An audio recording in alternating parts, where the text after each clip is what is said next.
ربي الله بمحمد. Akulira ddawo ekibuli Sheikh Yasin Kiweewa alabudde abantu okukomya okulunkanira ebyensi ne batuuka n'okusaanya obulamu bwa bannaabwe. Juma Kiza, Sulaiman Kitere, Adamu Ruwanga, Ibrahimu Namakajjo, Yunus Nsimbi, Kiyaga Musa, Hassan Kirya, Semuwaya, Setamusuza, Muhammad Sempijja, Haji Kataraga, Muhammad Kayondo, Shetandya, Haji Rashid Kawungu. Abadde akulembeddemu dduwa y'okusabira omugenzi Hajji Hamisi Ddungu etegekeddwa abaana be nga bakulembeddwamu Hajji Ramanzani Ntensibe mu maka ge Kitintale mu ttwale ly'e Naggulubiina.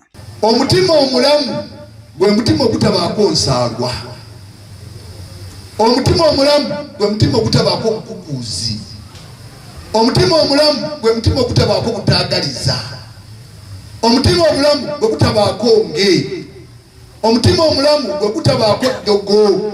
Olwaleero famire zaffe eddogo lyafuuse eddogo. Omuntu atambula n'ava wano n'agenda e Bulemeezi ng'anoonya ddogo kuloga muganda we. Bwe bazaalingana naye nga gwayagala okukola ki?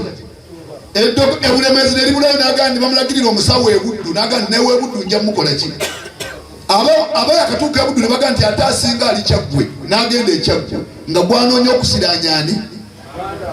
Emitima gyaffe gifaananyi gitya? Olwaleero mu nsi tuwangadde n'abantu naye nga tuwangaala n'abantu misota. Ogenda okutegeera nti musota nga gukuboza emyaka 40 n'eddagala erikuvumula tokyalirina, gwakubojja ne gukumala olinda kufa buki. Tuwangaale nammwe nga tuwangala n'abantu. Tuleke kuwangala nga tulaba bantu naye nga tulaba bintu birala. Ne Allah yatugamba mu Qur'an n'atugamba nti wama min dabbatin fil ardi wala ta'iru yatiru bijanahiha illa amthalukum. Mungu yagamba nti ebisolo bye mulaba ebyo ebitambula mu nsiko ne ku lukalu n'ebiwuka ebyekulula emisota n'ebifaanana bwe bityo n'ebinyonyi ebiri mu bbanga ebibuuka, yagamba nti illa amthalukum, biina abantu bebifaanana. Abantu bangi beetabye mu dduwa eno. Sheikh Kiweewa agamba nti kyekiseera abantu okutereeza emitima naawe ekyokulabirako ky'ebyobufuzi ebibindabinda abantu gye bagenda okukola ebikolwa ebiraga nti emitima gyafa kyokka nga byonna bye balulunkanira mpaawo agenda nabyo. Waliwo omuntu ngango yo w'ojugulako agenda kukaagulako ebiki ebyo byonna by'olina. Bannange tutereeze emitima gyaffe, tukendeeze obujja, ensaalwa, efitina. Olwaleero ebikolwa ebikolebwa abantu oweebuuze n'oga nti bano bantu ki? Ensaalwa erimu bawalimu, olaba eyinge mu kitongole ekiwalimu. Abawalimu abagambira ku bantu olina akuyita nti omugambire Katonda we neyingira mu bawalimu baki nosanga abawalimu bennyini nga balwana ekibalwanagano kituuti nze imaamu ne bateŋŋana lwa bwa imaamu. Tereze miki olinatereera emitima tugenda kubeera abantu mu nsi. Bwe tuna emitima bwe ginaagaana tugenda kubanga twambadde ekifaananyi kya muntu naye nga tetuli bantu. Tukendeeze ensalo wakati waffe. Beera ku nsi nga kyoyagaliza muganda wo naawe kyokola ki? Oweekitiibwa Nabbi Muhammad bw'atyo yatugamba. Yagamba nti kubanti omukkiriza omutuufu ayagaliza muganda we ma yuhibbu li nafsihi, kyawulira nga akola ki? Naye gwe n'owulira nga essanyu lyo kulaba nga munno ayavuwadde. Kati ayavuwadde gw'ofuniremuwa. Katugenda mu biseera byakalulu wano katandise okuba koodi. Olaba obukyayi, buli muntu ajjayo obukyayi ku munne. Ab'eddogo balinoonye, ab'emmundu ziveeyo, ebigambo babyeyogerere. Byaki? Temugenda kubeera mu kifo kimu nti mulimu abantu bameka. Ne bwe muneesimbawo 10 bagenda kulonda 10. Bwe tubadde tulonda akalulu ka pulezidenti akawedde beesimbawo babameka twajjako ki? Eno konstituensi eno gye tulimu bamemba abeesimbawo ku kifo ky'omwemba wa parliament mwalonda bameka, kwavaako bameka? Mugombola mwavaamu bameka? Ne bw'obeera osoli ki? Ne bw'onooba imaamu nja kubongo. Kati manya nti gwe Allah gw'anaabalonze ye ggwe, abalala emitima gyammwe gitereere. nabbi yagamba irda bima qasama Allahu laka takun agna an-nas. Sima ekyo Allah kyakugeredde ojja kuba saabagagga. Kati atugambye nti okuyingira ejjana hatta tahabu mumale kuhagalana. Nagati awala adullukum ala shay'in mbalagirira eddagala idha fa'altumuha nga bonna alikozesa tahabbtum munayagalana. Nagati afshu salama bainakum buli muntu ayagalize munne emirembe. Abeetabe mu dduwa eno bakungubagidde omubaka Seggirinya. Haji Ntensibe, njagala okwebaza olw'okujjukira bazadde bo. Webalire ddala nnyo, kintu kikulu nnyo, kubanga mu nkomerero ya byonna ffenna tukola ki? Ffenna tugenda ng'ebitabo ebitukuvu bwe bitugamba nti kulu nafsi, ffenna tukola ki? Tutema. Ekyo mukimanye mubeere n'emirembe. Omuntu amanya kubeera ekitabo ekitukuvu ekya Qur'an kitugamba tukolere ensi eno ng'abagenda ogibeeramu emyaka emeka, ate tukolere enjana ng'abagenda okukola ki? Okugenda mu bwangu ddala. Bwe tumanya ekyo ng'abantu tuba n'emirembe. Toyigganya munno kuba omanya nti duniya teryagisikira. Ffenna ya Allah, ffenna tuyita mu ki?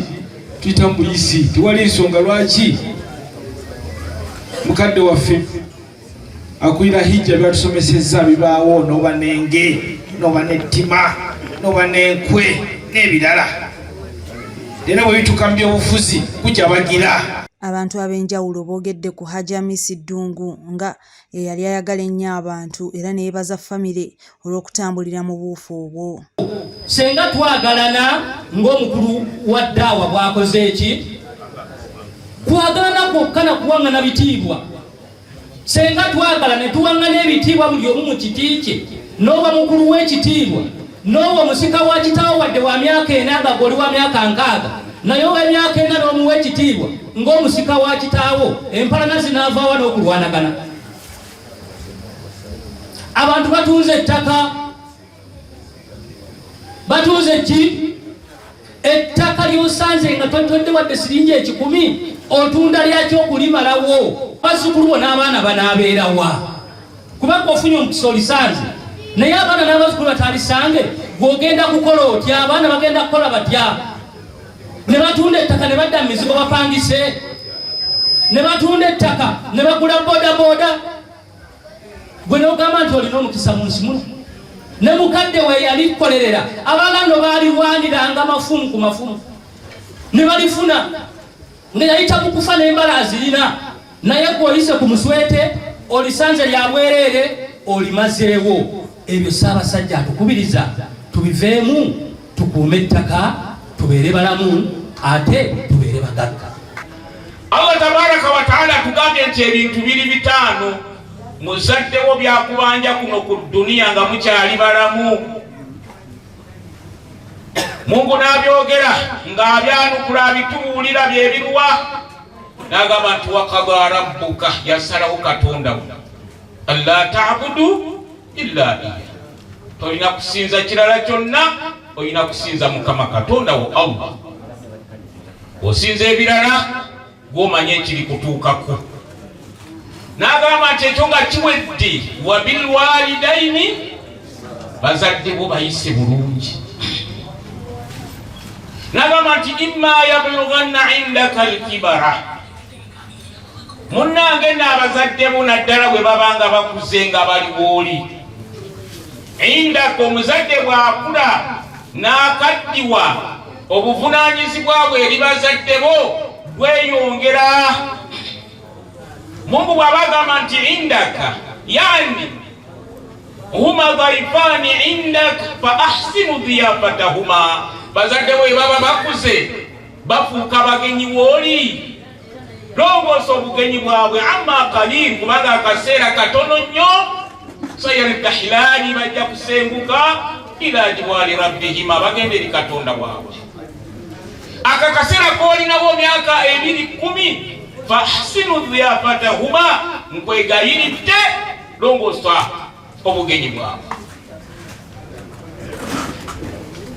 N'atunyonyola biki bye tulina okukola, n'agamba nti fala taqul lahuma uff, weewale nnyo okwekaanya bakadde bo okubeenyinyala.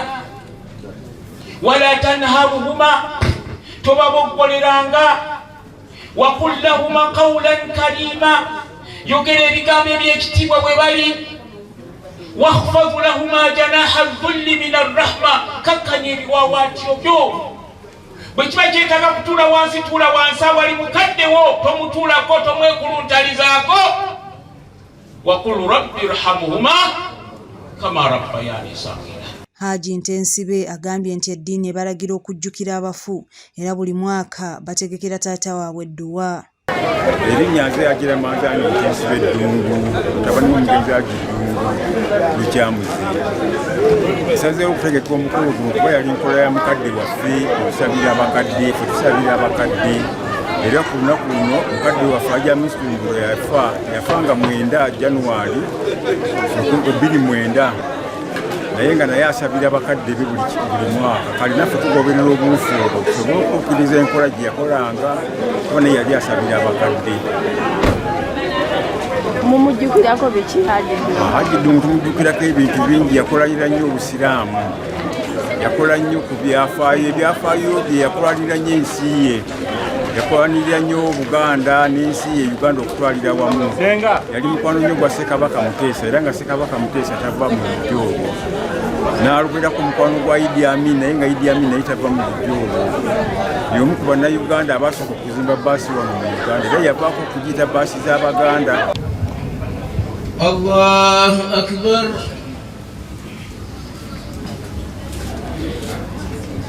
Sami'a Allahu liman hamidahu.